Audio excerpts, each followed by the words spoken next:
வணக்கம். இன்றைய மாவட்ட செய்திகள்.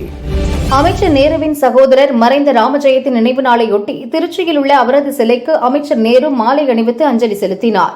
அதைத் தொடர்ந்து அவர் செய்தியாளர்களிடம் பேசும்போது, திருச்சி மாவட்டத்தில் மட்டுமின்றி டெல்டா பகுதி முழுவதும் உள்ள 41 தொகுதிகளிலும் திமுக மற்றும் அதன் கூட்டணி கட்சிகள் வெற்றி பெறும் என்று கூறினார்.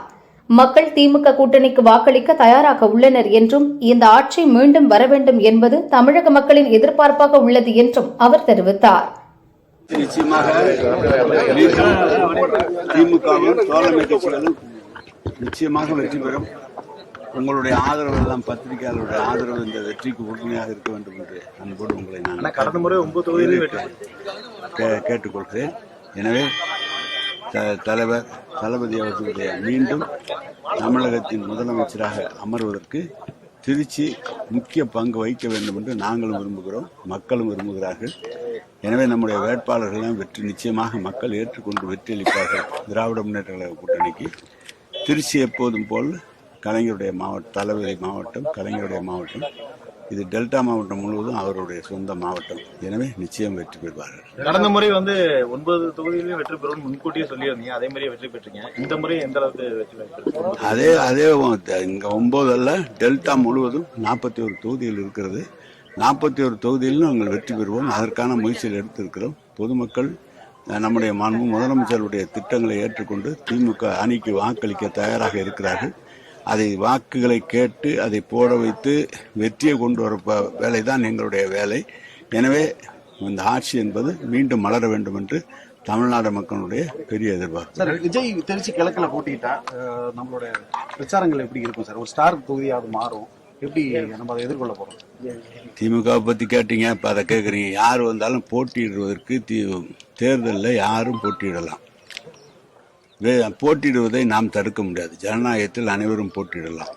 யார் போட்டியிட்டாலும் திமுக அணி வெற்றி பெறக்கூடிய முயற்சி எடுப்போம், அதில் வெற்றியும் பெறுவோம். அதுதான் விஷயம். புதிய வேட்பாளர்கள் 60 பேரை ஆகிருக்கீங்க திமுக.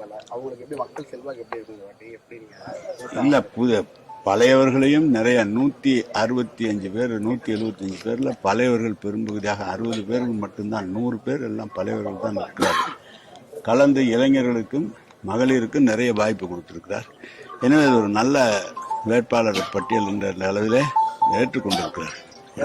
எடப்பாடி 200 தொகுதி நாங்க ஜெயிப்போம் அப்படின்னு சொல்லி உங்களை ஏற்றிருக்காரு. அது என்ன பாக்கி 34 இருக்கு, அதையும் சேர்த்து சொல்லுங்க. ஏங்க பாக்கி 34 இருக்கு, அதையும் சேர்த்து சொல்லுங்க. அவரை அது சொல்றாரு, அது அவருடைய ஆசை. ஆனால் நடைபெற போவதில்லை. திமுக அணி தான் பெரும்பான்மையான இடங்களில் வெற்றி பெறும். கூட்டணிகளுக்கு அதிக தொகுதி நீங்க கொடுத்துட்டீங்கன்னு சொல்லி குற்றச்சாட்டு இருக்காங்க. மகா கூட்டணி, மிகப்பெரிய மகா கூட்டணி என்கிற போது அனைவரையும் விட்டுவிடாமல் இந்த கூட்டணியிலே இணைத்து அவர்களுக்கெல்லாம் சம வாய்ப்பு தந்து இந்த கூட்டணி அனைத்து செல்கின்ற நம்முடைய முதலமைச்சருக்கு பெருமை தானே தவிர அதுல ஒன்றும் இது இல்லை. விஜய் பிரச்சாரத்துக்கு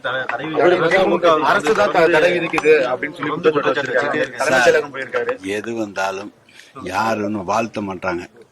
அவங்களுக்கு வாய்ப்பு கிடைக்கும் போது குறை சொன்னா அது சொல்லிட்டு இருக்கிறாங்க. நாங்க ஏன் அவரை போய் தடுக்க போறோம்? நீங்க தேர்தல் அறிக்கை இன்னைக்கு சாயந்தரம் 6 மணிக்கு கொடுக்க போறாரு. தலைவர் அறிவிச்சிட்டாங்களே நேற்று. இன்னைக்கு சாயந்தரம் 6 மணிக்கு வெளியிடுறாங்க. கேட்டிருக்கான், நிறைய கேட்டிருக்கான், ஏற்கனவே செஞ்சிருக்கான். உங்களுக்கே தெரியும். இன்னும் அந்த தொகுதியை மேற்கு தொகுதி மட்டும் அல்ல, திருச்சி மாவட்டம் மட்டுமல்ல, டெல்டா பகுதி முழுவதற்கு நல்ல திட்டங்களை கொண்டு வருவதற்கு தொடர்ந்து நானும் தலைவரால் வேட்பாளராக அறிவிக்கப்பட்டிருக்கிற அனைவரும் பாடுபடுவோம். எங்களுக்கு உங்களுடைய ஆதரவு தான் முக்கியம். இல்ல, கேட்டா அவங்க சொல்றது எப்படி வாய்ப்பு, நிதிநிலை இருக்கு, அதுக்கெல்லாம் எல்லாம் நிறைய இருக்கு, விஷயம்லாம் இருக்கு. அது கொடுக்குறாங்களா என்ன, காலப்போக்கில் அது நடக்கு.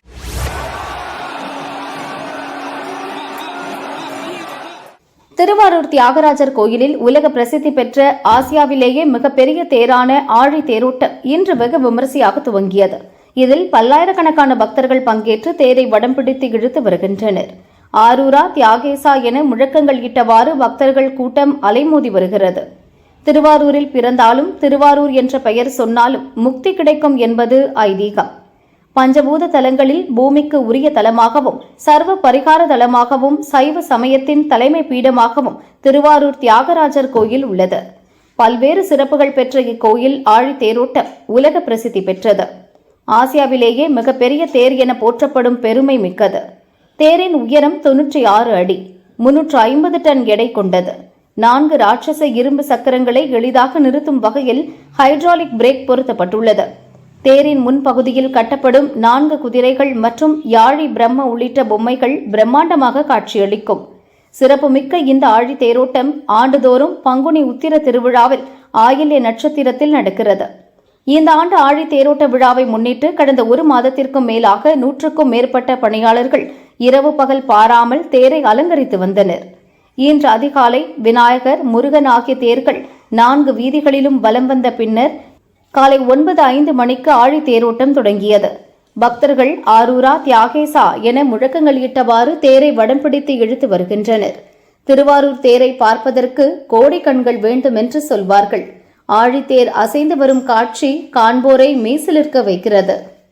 தேருக்காக தான் வந்தோம். நாங்கள் தேர் பார்த்தது ஒரு கிரேட் எக்ஸ்பீரியன்ஸாக இருக்குது, மறக்க முடியாததாக இருக்குது. உலக அதிசயங்களில் இதையும் ஒன்றா சேர்க்கலாம் நம்ம. அந்த அளவு இந்த தேரோட்டம் ரொம்ப அற்புதமாக பிரமாதமாக இருக்குது. ரொம்ப மகிழ்ச்சி. இங்கே இந்த தேரோட்டம் இன்னைக்கு இப்போ தான் ஃபர்ஸ்ட் டைம் பார்க்குறோம். நாங்கள் இனிமேல் வாய்ப்பு கிடைக்கும் போதெல்லாம் அடிக்கடி நாங்கள் இந்த தேரை பார்க்கறதுக்கு கடவுளுடைய அருள் எங்களுக்கு கிடைக்கும்னு நம்புகிறோம். நாங்கள் தேரோட்டத்தை காண பல்வேறு பகுதிகளில் இருந்தும் லட்சக்கணக்கான பக்தர்கள் திருவாரூரில் குவிந்தனர். போலீஸ் எஸ்பி கருண் கரட் தலைமையில் 1500க்கும் மேற்பட்ட போலீசார் பாதுகாப்பு பணியில் ஈடுபட்டுள்ளனர். நான் ஒவ்வொரு வருஷமும் தேரோட்டத்துக்காக வந்துடுவேன். 2016 வந்துட்டு இருக்கேன். இது என்ன சொல்லுவோம், நம்ம திருவாரூர் தேர்ன்றாலே ஒரே அழகு தான்.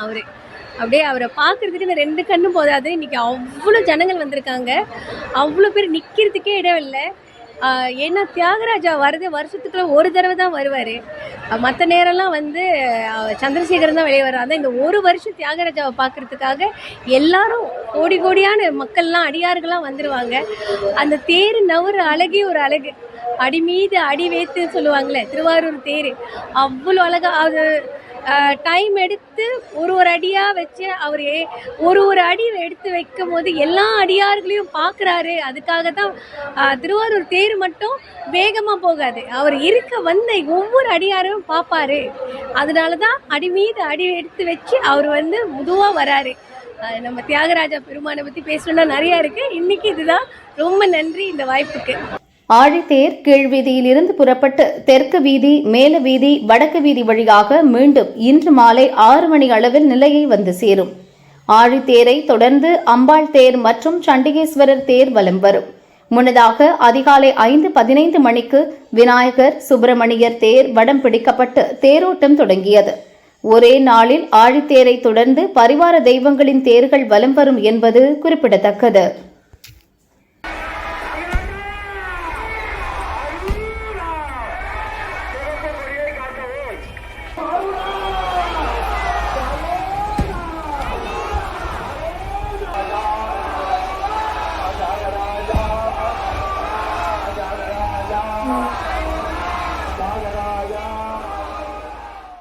திருச்சி கிழக்கு தொகுதி தாவைக்க வேட்பாளராக அக்கட்சித் தலைவர் விஜய் போட்டியிட உள்ளார். இதையடுத்து அந்த தொகுதியைச் சேர்ந்த தாவைக்காவினர் பட்டாசுகள் வெடித்தும் இனிப்புகள் வழங்கியும் கொண்டாடி வருகின்றனர். ஓட்டு கேட்கிறோம், அதுவே ரொம்ப பெருமையா இருக்கு எங்களுக்கு. இந்த தேர்தல் மட்டுமல்ல, இன்னும் வரும் எல்லா தேர்தலும் நிரந்தர முதல்வர் அவர்தான், முதல்வர் வேட்பாளர் முதல்வர் அவர்தான். இந்த கிழக்கு சட்டமன்ற தொகுதி முழுக்க சிறுபான்மையினர் வாக்கு அதிகம். அது மட்டும் இல்லாம இங்க இருக்கிற எல்லாம் ஒடுக்கப்பட்ட மக்கள் எல்லாத்துக்கும் அவர் காவல் தெய்வமாக இன்னைக்கு இருக்கிறனால கிழக்கு சட்டமன்ற தொகுதி ஒரு முதல்வர் வேட்பாளர் தொகுதி அப்படிங்கறத நாங்க ரொம்ப பெருமைப்படுறோம். நாங்க இந்த விஷயத்தை அணுகிறோம். மக்கள்கிட்ட எல்லாத்தையும் கேட்கவே வேணாம்னு சொல்லி எல்லாமே சொல்லிட்டு இருக்காங்க. உங்களுக்கே தெரியும், ஓட்டே கேட்க வேணாம். ஆனால் வீடு வீடாக போய் நாங்க ஓட்டு கேட்க தயாரா இருக்கிறோம். கண்டிப்பா மக்கள் ஓட்டு போடுவாங்க. இந்த தொகுதி மாத்திரமல்ல, எல்லா தொகுதிகளிலும் தளபதி அவர்கள் தான் முதல்வர் வேட்பாளராக நிக்கிறாரு. அதனால எல்லா தொகுதியிலையும் அவர் வெற்றி பெற்று மிகப்பெரிய வித்தியாசத்தில் வெற்றி பெறுவார் நம்பிக்கை எங்களுக்கு இருக்கு. நன்றி. இந்த தொகுதி மக்களுக்கு இன்னும் என்ன செய்ய வேண்டியது இருக்கு அரசு? இந்த தொகுதி மக்களுக்கு இப்ப ஒண்ணு இல்ல, இப்ப ஒரு சின்ன சின்ன அந்த சமுதாய கூடங்கள்ன்றது அங்கங்க ரொம்ப கம்மியா இருக்குங்க. அது இதுவரைக்கும் நிறைவேற்றப்படலை. இடங்கள் நிறைய இருக்கு மாநகராட்சிக்கு உட்பட்ட. ஏன்னா நான் ஒரு மாமன்ற உறுப்பினராக இருந்ததுனால நான் சொல்றேன், அந்த சமுதாய கூடங்கள்ன்றது நிறைய இடத்துல கம்மியா இருக்கு. அதெல்லாமே குடிதண்ணீர் பிரச்சனை இருக்கு, சாக்கடை பிரச்சனைகள் இருந்துகிட்டு தான் இருக்கு. அதுவும் இருக்கு. குடிதண்ணீர் பிரச்சனை ரொம்ப பிரதானமா இருக்கு. இதெல்லாமே வந்த உடனே தீர்க்க வேண்டிய விஷயங்க, சாதாரண விஷயம் எனக்கு தெரியும் அது. ஏன்னா சின்ன சின்ன அரசியல்களால ஒவ்வொரு இடத்துலயும் அது நடக்கல. இனிமேட்டு தலைவர் வந்துட்டா கதையே வேறங்க. இது ஒரு சின்ன சின்ன விஷயம். இது மட்டுமல்லாமல் ஒவ்வொரு வீடும் மிளிரும். நாடு மட்டுமல்ல, தொகுதி மட்டுமல்ல, ஒவ்வொரு வீடும் மிளிரும். அவங்கள்ட்ட இருக்கிற ஒவ்வொரு வீட்டில் இருக்கிறவங்களுக்கும் வேலை வாய்ப்பு கண்டிப்பா கிடைக்கும். அது எங்களுக்கு உறுதி. நாங்க சொல்லுவோம், நாங்களே உறுதி கொடுறோம். எப்படி குடிப்பாங்கன்னா அந்த வேலை வாய்ப்பை கிரியேட் பண்ணிடுறான் சார். இப்போ ஆட்சிக்கு வந்ததுக்கு அப்புறம் தான் அதுல நிலைமையை நம்ம பார்த்து அதுக்குள்ள அரசியல் பண்ணாம இருந்தாலே போதுமே. தமிழக சட்டசபை தேர்தலுக்கான செலவின பட்டியலில் நாற்காலி, ஸ்பீக்கர், கொடி பேட்ச், கூட்டம் நடத்துதல் என ஒவ்வொன்றுக்கும் தேர்தல் ஆணையம் அதிக தொகை நிர்ணயம் செய்துள்ளது.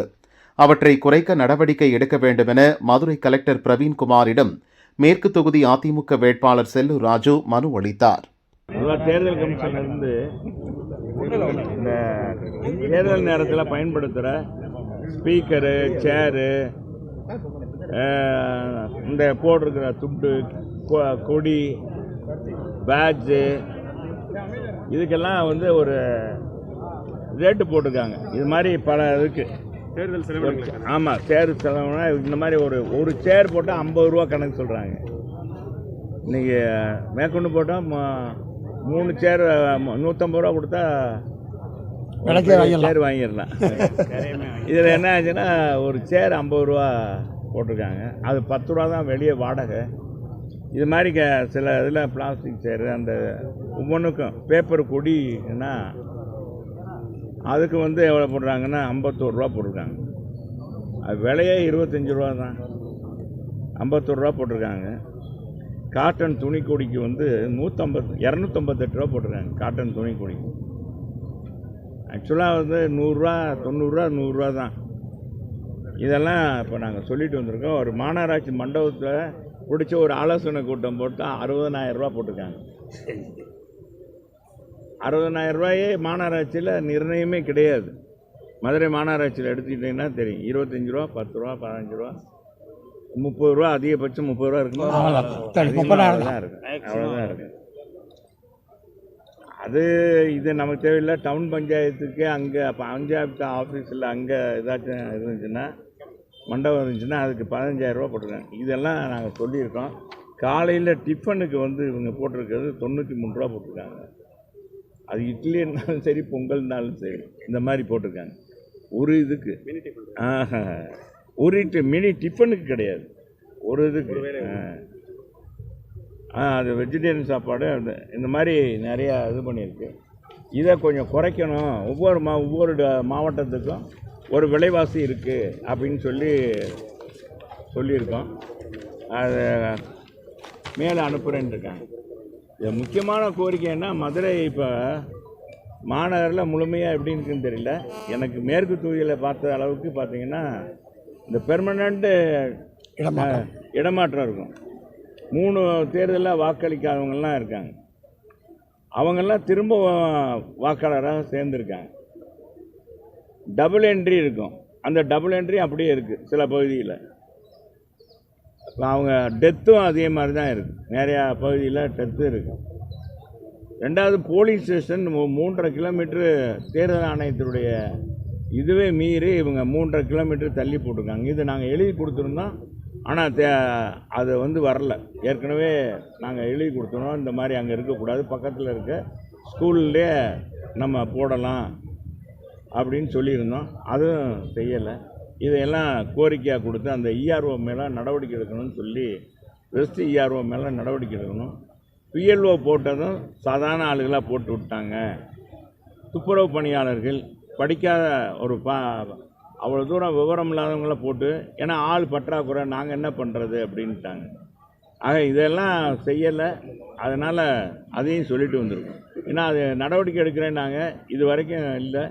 ஃபைனல் லிஸ்ட்டு வேறு வரப்போகுது. அதனால் ஓட்டர் லிஸ்ட்டில் இந்த மாதிரி வருது சார், இதுக்கு முழுக்க காரணம் அவங்க தான் அப்படின்னு சொல்லியிருக்கேன். 2வது நான் தான் இதனுடைய பிஎல்ஏ, மதுரை ரெவன்யூ டிஸ்ட்ரிக்டுடைய பிஎல்ஏ நான் தான் ஆதென்டிகேட்டடா. நான் எழுதி கொடுத்தும் கூட அவங்க அதை கன்சிடர் பண்ணலை. இஆர்ஓவும் கன்சிடர் பண்ணல. கலெக்டர்கிட்டையும் கொடுத்தேன். கலெக்டரும் நான் பார்க்குறேன்னாரு. இப்போ என்னென்னு திரும்ப பார்க்குறேன்னு சொல்லியிருக்காரு. சில அதிகாரிகள், காவல்துறை அதிகாரி வந்து இப்போ ஜெயந்திபுரத்தை எடுத்துக்கிட்டால், ஜெயந்திபுரத்தில் இன்ஸ்பெக்டரும் ஒரு எஸ்ஐயும் பார்த்தா, இன்ஸ்பெக்டரும் ஒரு எஸ்ஐ பார்த்தீங்கன்னா தொடர்ந்து ஆளுங்கட்சிக்கு சப்போர்ட்டாக இருக்காங்க. அதே மாதிரி ஆண்டாள்புரம் போலீஸ் ஸ்டேஷன்லேயும் அப்படி தான். நாங்கள் உட்கார்ந்துருந்தது கூட 3 அமைச்சர் முன்னாள் அமைச்சர்கள் உட்கார்ந்துருந்தோம். அந்த அன்னைக்கு ஆர்ப்பாட்டத்தின் நிகழ்ச்சிக்காக வந்திருந்தது. அது விஷயமா அவர் தமிழ் மாநிலத்தினுடைய பாரதிய ஜனதாவுடைய தலைவர் வந்தார். அதுக்காக அதை எப்படி செய்யலாம், எப்படி அந்த மேடை அமைக்கலான்னு கேட்டோம். ஆனால் கொஞ்சம் கூட்டம் வந்துச்சு. அது கட்சி நிர்வாகி வருவது வாஸ்தவமான ஒன்று. நிர்வாகி வந்ததை கூட என்ன சொல்கிறாரு, அதெல்லாம் இருக்கக்கூடாதுங்க, இங்கே நீங்கள் கிளம்புங்க, போங்க. யாரோ ஆடு மாடை விரட்டுற மாதிரி விரட்டுறாரு அந்த இன்ஸ்பெக்டர். நான் கேட்டேன் புதுசுன்னா இப்படி ஆடு மாடை விரட்டுற மாதிரியே சொல்லுவாங்க. என்னங்க, நாங்கள் நாளைக்கு ஆர்ப்பாட்டம் பண்ண போகிறோம், அதுக்காக இன்றைக்கி நாளைக்கு காலையில் ஆர்ப்பாட்டம் இருக்குது, அதுக்காக எப்படி இது பண்ணலாம் வைக்கலான்னு ஒரு ஆலோசனை 3 ரெவன்யூ மாவட்டம், ஒரு ரெவன்யூ மாவட்டத்தினுடைய 3 மாவட்ட செயலர், எங்கள் மாவட்ட செயலர், பாரதிய ஜனதா தோழமை கட்சி எல்லோரும் வந்திருக்காங்க. அப்படின்போது வரத்தானே சார் செய்யும். கொஞ்சம் போக்குவரத்து ஒன்றும் இடைஞ்சல் இல்லை, நீங்கள் கொஞ்சம் மென்ன வச்சு ஏதாவது இடைஞ்சல் இருக்கா அப்படின்னா, இல்லைங்க இடைஞ்சல் வருது, நீங்கள் கிளம்புங்க, முதல்ல கிளம்புங்க அப்படின்னாரு. நீங்கள் கேஸ் வேணால் போடுங்க சார், நாங்கள் முடிச்சுக்கிறோம் அப்படின்னு. ஆக எடுத்த உடனே இந்த மாதிரி ஒரு இதெல்லாம் அதிகாரிகள்லாம் இருக்காங்க. அதனால் இதெல்லாம் மறுபரிசீலனை செய்யணும்னு கேட்டிருக்கோம். தேர்தல் நடக்கும் நேரத்தில் கூட அமைச்சர் நேரு சிறையில் இருக்கக்கூடும் என்று திருச்சி மேற்கு தொகுதியில் போட்டியிடும் அம்மா மக்கள் முன்னேற்றக் கழக வேட்பாளர் ராஜசேகர் கூறினார். மேற்கு கிழக்கு தொகுதியில 2லையுமே ராஜசேகர் தான் நிற்கிறோம். என்ன 2 ராஜசேகர் நிற்கிறோம். திமுகவுக்கு ஒரு ராஜசேகர் கண்டாவே பிடிக்காது, நேருக்கு ஒரு ராஜசேகர் கண்டாவே பிடிக்காது. இப்ப 2 ராஜசேகர் நிற்கிறோம். சொல்லுங்க, என்ன கேளுங்க. மேற்கு தொகுதியில கண்டிப்பா திமுக தான் வெற்றி பெறும். அமைச்சர் நேரு பேட்டி மட்டும் இல்லாம 9 சட்டமன்ற தொகுதியிலே நேரு 2 திருப்பு லால்குடியில தோத்துருக்காரு தெரியுமா? லோகம்பால்ட்ட பாலன் எங்க கட்சிக்கார பாலன் தோத்துருக்காரு தெரியுமா? மரியம் பிச்சைட்ட தோத்துருக்காரு தெரியுங்களா? பரஞ்சோதிட்ட தோத்துருக்காரு தெரியுமா? வெற்றி ஒரு ஆளுக்கே உறுத்தானதில்ல, அது கடவுள் மாறி மாறி கொடுப்பாரு. காலம் பதில் சொல்லும். இந்த தேர்தல் அதுக்கு முடிவுரை எடுக்கும். மக்கள் என்ன மனநிலை இருக்காங்கன்னு 23ஆம் தேதி தெரிஞ்சு போடுவது. ஏற்கனவே அமைச்சர் நேரு வழக்கு தொடங்கணும்னு சொல்லி இப்ப வரைக்கும் வழக்கு பதிவு பண்ணல, தேர்தலே போட்டிடுறாரு சார். ஒண்ணு வச்சுங்க, 1200 கோடி ரூபாய் ஊழல் பண்ணிருக்காரு, இன்ஜினியர்கள்ட்ட பணம் வாங்கியிருக்காரு, 2350 பேத்துக்கிட்ட நேரடியா 35 லட்சம் அவாலால மாத்திருக்காரு. யார் அக்கௌண்ட்ல இருந்து யாருக்கு போயிருக்குங்கிற லிக்காட மத்திய அரசு அமலாக்கத்துறை எடுத்திருக்கு. அமலாக்கத்துறை நடவடிக்கை எடுத்தா எங்க இருப்பாங்கன்னு தெரியுமா? திகார் ஜெயில தான் இருக்கணும். தமிழ்நாடு அரசு சிபிஐ எடுத்தா கூட இங்க தமிழ்நாட்டில தான் இருக்கலாம். இது அமலாக்கத்துறை டெல்லி தான் எடுக்கும். மிக விரைவில் தேர்தலுக்கு அவர் இருக்காரா இல்லையான்னு சொல்ல முடியாது. அப்படியா எப்படியா இருந்தாலும் தேர்தல் முடிந்து கூட ஜெயிலுக்கு போறதுக்கு வாய்ப்பு இருக்கு. வேணா வாய்தாவனா தள்ளிட்டு இருக்கலாம். பொன்முடி கதை என்னாச்சு? பொன்முடி ஏன் நிக்க முடியல? 3 வருஷம் கன்வின்ஸ் ஆயிடுச்சா இல்லையா? அது மாதிரி கியூல இருக்காங்க. நீங்க ஒண்ணும் கவலைப்படாதீங்க சார். நம்ம ஜனநாயகத்துக்காக போராடுறோம். அவங்க வாரிசு அரசியல் மன்னராட்சி. கலைஞர், ஸ்டாலின், உதயநிதி, நேரு, அருண், பொன்முடி, சிகாமணி, துரைமுருகன், கதிர்காமன். அதே போல எடுத்துக்கிட்டீங்கன்னா இவரு ஐப்பெரியசாமி, செந்தில்குமார், இப்ப ஏவாவேலு, ஏவாள் பையன். அதனால இது வாரிசு அரசியல் சார். இது மன்னராட்சி நடக்குது. இது முழுக்க முழுக்க திராவிட முன்னேற்ற கழகங்கிறது மன்னராட்சி. நம்ம ஜனநாயகத்தை கேட்கிறோம். ஜனநாயகம் தான் ஜெயிக்கும் சார். எந்த தவறுக்கும் தர்மத்தின் வாழ்வு தன்னை சூதுகளும் தர்மம் வெல்லும். இது கீத உபதேசம். கண்டிப்பா இந்த தேர்தலில் திமுக வீழ்த்தப்படும். குறிப்பா நேருவோட அரசியல் வாழ்க்கை இதோட அஸ்தமிக்கும். பிரதமரே நேரடியா இங்க பிரச்சாரம் பண்ணியிருந்தாரு. அப்ப அவர் நேரடியா அமைச்சர் மீது சொன்னாரா இல்லையா? சொன்னாரு. ஆனா பொறுமை பாருங்க சார். சட்டப்படி என்ன பண்ணா, கொலையாளியை பிடிச்சா அவனுக்கு உண்டான எவிடன்ஸ் கொடுத்தாதான் தண்டனை கொடுக்க முடியும். கிட்டத்தட்ட இவர் வெளிநாட்டுக்கு யார் அக்கௌண்ட்ல பணம் அனுப்பிச்சாரு, யார் அக்கௌண்ட்ல என்ன ஒரு பிரதர்ஸ்ல மாட்ட போறாங்க. இவரு மட்டும் இல்ல, அவரோட பிரதர்ஸ் 2 பேரும் மாட்ட போறாங்க. யார் அக்கௌண்ட்ல இருந்து எங்க பணம் பேருக்கு எல்லாமே எடுத்துட்டாங்க. ஏன் முழுக்கா சொன்னா இத்தாலிக்கு பேருக்கு ரோம்ல தான் இன்வெஸ்ட்மெண்ட் ஆயிருக்கு 1200 கோடி. அதை எடுத்துட்டாங்க. மிக விரைவில் அந்த குடும்பமே ஜெயிலுக்கு போயிடும். ஜெயிலுக்கு போற குடும்பத்துக்கு ஜனங்கள்லாம் ஓட்டு போடணும். சொல்லுங்க பாப்பா. இதெல்லாம் விழாவாரியா நான் மீட்டிங்ல பேசுறேன், நோட்டீஸ் அடிச்சு கொடுப்பேன். சர்வே நம்பர் வாரியா சொத்து வரேன். நானும் அவரு 1989 தேர்தல் இறங்கணும். அவர் லால்குடியில் இறங்கினா, நான் திருச்சியில இறங்கினேன், ஸ்ரீரங்கத்தில் இறங்கினேன். அப்ப காங்கிரஸ் கேண்டிடேட். எனக்கு வயசு 25. அவர் எப்ப தொடங்கினாரோ அப்பதான் நான் தொடங்கினேன். அவரோட சொத்தையும் வெளியேற்றட்டும், என்னோட சொத்தையும் வெளியேறேன். மக்கள் தீர்ப்பு சொல்லட்டும்.